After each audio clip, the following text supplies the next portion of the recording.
বিবিকে বলছে, ও আমার ভালোবাসা বেবে, আজকে আমাদের প্রথম রাত, আজকে আমাদের বাসর ঘর, বিবাহের প্রথম রাত, আমরা দুজন মিয়া বিবি একই বিছানাতে ছিলাম বেবে রে। এখনো তোমাকে আমি দেখতে পাইনি ভালোভাবে, তুমি আমাকে চিনতে পারোনি, কিন্তু আল্লাহর নবীর ডাক হয়েছে, জিহাদের ময়দানে যেতে হবে, যুদ্ধের ময়দানে যেতে হবে। এই জন্য বিবি রে, যদি স্বামী হিসাবে তোমার হক আদায় করতে না পারে বেবি রে, আমি যুদ্ধ করতে করতে যদি আমি শহীদ হয়ে যাই, আমি দুনিয়া থেকে যদি চলে যাই, তুমি আমার পরে দাবি ধাক্কা রাখিও না, দয়া করে স্বামী হিসাবে তুমি আমাকে মাফ করে দাও। আল্লাহ এবং আল্লাহ রাসূলের কথা মতো যদি জীবনটা কাটি, আমরা কোথায় যাব? আর একটা ঘটনা শোনেন। আল্লাহ রাসূল সাল্লাল্লাহু আলাইহি সাল্লাম উহুদের লড়াইতে যাবেন। উহুদ একটা যুদ্ধের নাম, উহুদ একটা লড়াইয়ের নাম। উহুদের লড়াইতে যাবেন, উহুদের যুদ্ধতে যাবেন। এবার নবীজি যাওয়ার আগে এলান করে দিলেন, যেমন আপনারা বসে বসে জালসা শুনছেন, এবার নবীজি এলান করছেন, এই আমার সাহাবীরা শোনো, যে নতুন বিবাহ করেছো খবরদার লড়াইয়ের ময়দানে যেও না। ভালো করে শুনবেন ঘটনাটা, যে নতুন বিবাহ করেছো লড়াইয়ের ময়দানে, যুদ্ধের ময়দানে যেও না। যার গাছের ফল পেকে গেছে, একবারে এক দুদিনে পেকে যাবে, খাবো খাবো হয়ে আছে, তুমি যুদ্ধের ময়দানে যেও না। যেই লোকটার মানে যেই স্ত্রীর বাচ্চা হবে সেই যেও না খো। যার মানে গাভীর কিংবা উটনির বাচ্চা হবে ও যুদ্ধের ময়দানে যেও না। যারা বুড়া বুজরুক বয়স্ক মানুষ যুদ্ধের ময়দানে যেও না। এই কিছু নবীজি খাস করে দিলেন। শর্ট একবারে খুব ছোট করে আমি ঘটনাটা বলছি। আল্লাহ রাসূল সাল্লাল্লাহু আলাইহি ওয়াসাল্লাম সাহাবীরা কেন লড়াইয়ের ময়দানে চলে গেলেন। যুদ্ধ চলছে, যুদ্ধ চলছে, যুদ্ধের কথা বলবো না, খুব লম্বা কথা আছে ওদিকে। এবার এক কাফির, এক বেঈমান আল্লাহ রাসূল সাল্লাল্লাহু আলাইহি ওয়াসাল্লামের পরে এমনভাবে আঘাত করলেন, নবীজির মাথার হেলমেট যে ছিল সেটা কিন্তু ভেঙে গেল, নবীজি বেহুশ হয়ে গেলেন।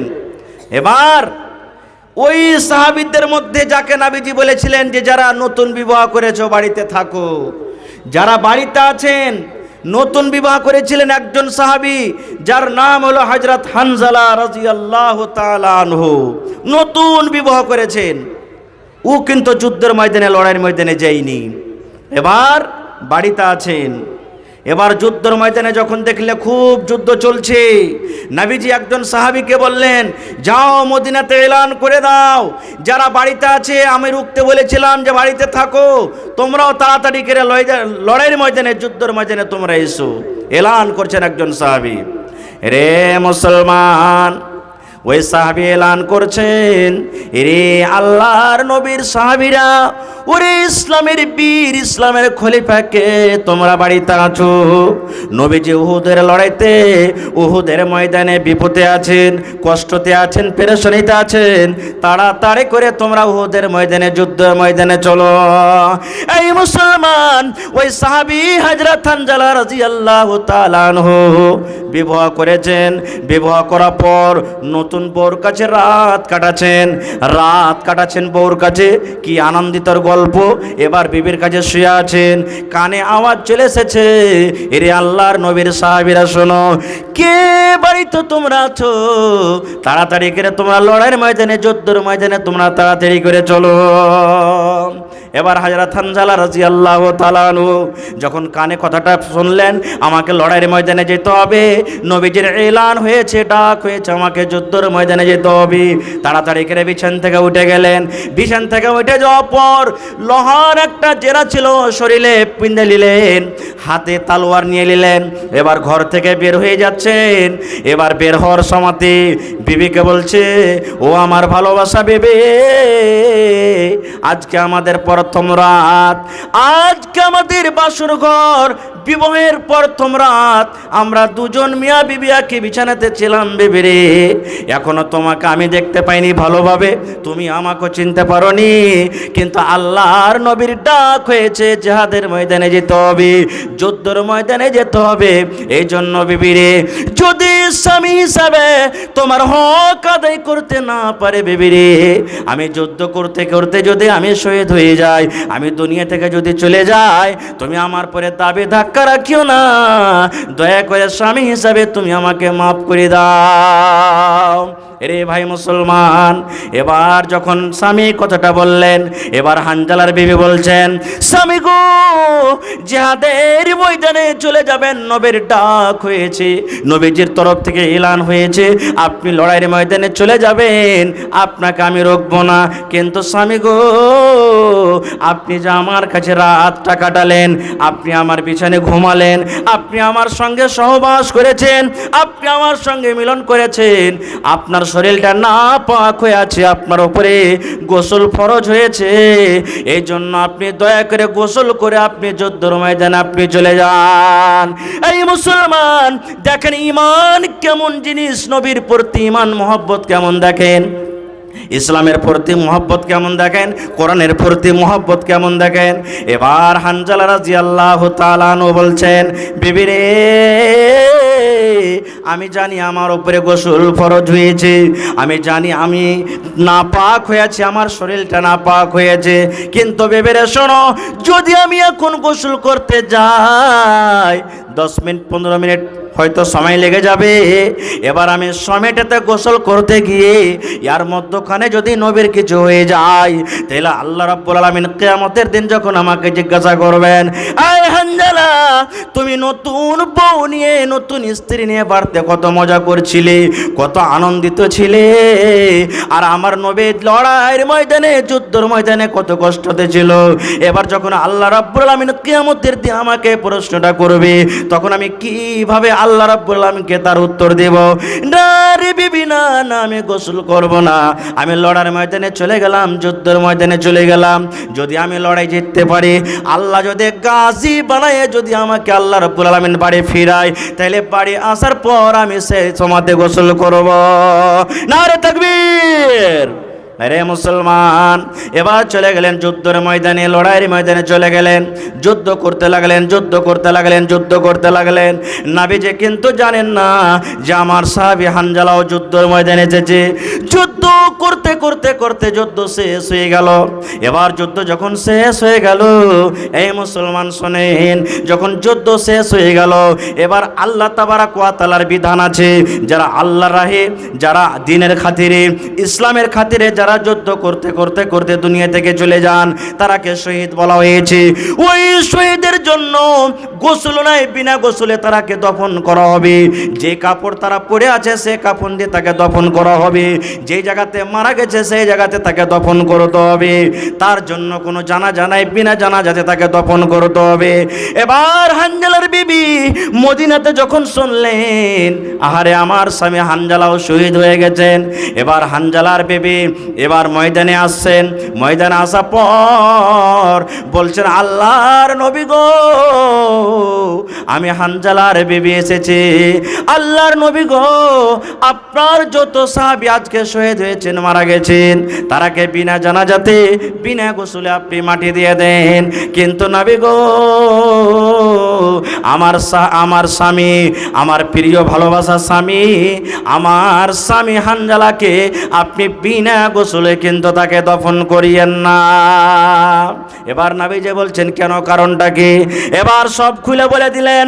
আল্লাহর নবী গো, হানজালা আমার কাছে রাত কাটালছে গো নবীজি, আপনার ডাক পেয়ে, আপনার খবর পেয়ে গোসল না করে তাড়াতাড়ি ময়দানে চলে এসেছে। এবার ময়দানে শুনতে পেলাম শহীদ হয়েছেন, দুনিয়া থেকে চলে গেছেন, এই জন্য নাপাক হয়ে আছে, তার উপরে গোসল ফরজ হয়েছে, এই জন্য দয়া করে আমার স্বামী হানজালাকে আপনি গোসল দিয়ে দেন। এবার নবীজি বলছেন, দেখো রে, দেখো কোথায় আছে হানজালার লাশ, হানজালার লাশ কোথায় আছে দেখো। হানজালার লাশ খুঁজে পাওয়া যায় না, কোথায় আছে হানজালা দেখো, কই হানজালার লাশ? সাহাবীরা বলছে, নবীজি হানজালার লাশ পাওয়া যায় না। এবার খুঁজতে খুঁজতে খুঁজতে খুঁজতে বন্ধুরে, এবার দেখছেন একটা পাহাড়ের উপরে, পাথরের উপরে হানজালা শুয়ে আছেন। আর যেমন মানুষকে মৃত্যু মানুষকে যেমন গোসল দেওয়ায়, আর গোসলের পর যেমন ঝরঝর ঝরঝর ঝরঝর করে শরীর থেকে পানিগুলা টপ টপ করে পড়ে, ওইভাবে তার শরীর থেকে টপ টপ টপ টপ করে পানি ঝরেছে। সাহাবীরা বলছেন, আল্লাহর নবী গো, কি ব্যাপারটা আমরা বুঝতে পারলাম না। হানজালাকে তো আমরা গোসল দেইনি, হানজালার পাশে কোনো মানুষকে দেখতে পাওয়া যায় না, কে হানজালাকে গোসল দিয়েছে? তার শরীর দিয়ে কেন টপ টপ টপ টপ করে পানি ঝরছে? আল্লাহ রাসূল বললেন, সাহাবী রে, হানজালাকে আমরা গোসল দেইনি।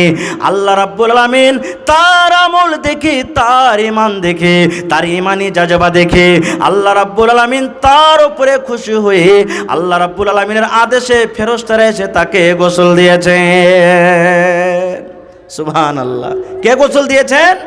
ফেরেশতারা দিয়েছেন গোসল। হে ভাই মুসলমান, তাহলে ঈমান না আনার কারণে জায়গা কোথায় হবে? জাহান্নামে যেতে হবে। আর একটা ঈমান নিয়ে আসার কারণে, আল্লাহ এবং আল্লাহ রাসূলের বিধানকে মেনে চলে জীবন কাটার কারণে আমরা কোথায় যাব? জান্নাতে চলে যাব। ভাই আমার, এই জন্য আমার পিছনে আরও এখানে দুজন বক্তা আছেন। এই জন্য আল্লাহ তাবারাক ওয়া তাআলা বাঁচা রাখে, ইনশাআল্লাহ আবার কোনোদিন বলবো। তা আজকে যে আমি আপনাদের সামনে এসেছি 2 পয়েন্ট নিয়ে, আমি কিছু আপনাকে দিব আর আপনাদের কাছ থেকে আমি কিছু নিব। ভাই আমার, তাহলে আমার যেটা দেওয়ার সেটা আপনাকে দিলাম, এবার আপনাদের পালা আছে। আজকে আমি দেখব ইসলামের জন্য, দিনের জন্য, কোরআনের জন্য, কোরআনকে কতটুকু আপনি ভালোবাসেন। আজকে আপনার পরীক্ষা হবে।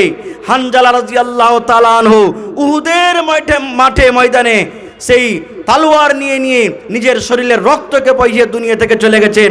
আপনাকে তালোয়ার দিয়ে লড়াই করতে হবে না, রক্ত বহাইতে হবে না। দেখি এই মজলিসের মধ্যে আমি একটা আল্লাহওয়ালাকে দেখতে চাই।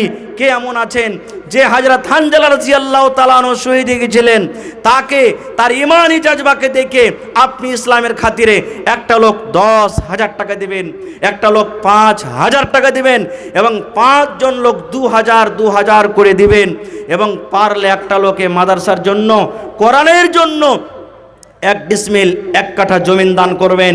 এবং কয় পারা কোরআন আছে ভাই? জোরে বলেন। 30 পারা কোরআন আছে। দেখি 30 জন আল্লাহওয়ালা আমি তার সাথে সালাম করব।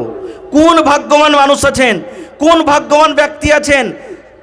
30 জন, মাত্র 30 জন এক এক করে পারার দাম 1,000 1,000 1,000 করে দিবেন, এবং 30 জন 500 করে দিবেন। দেখি কোন আল্লাহর বান্দা আছেন।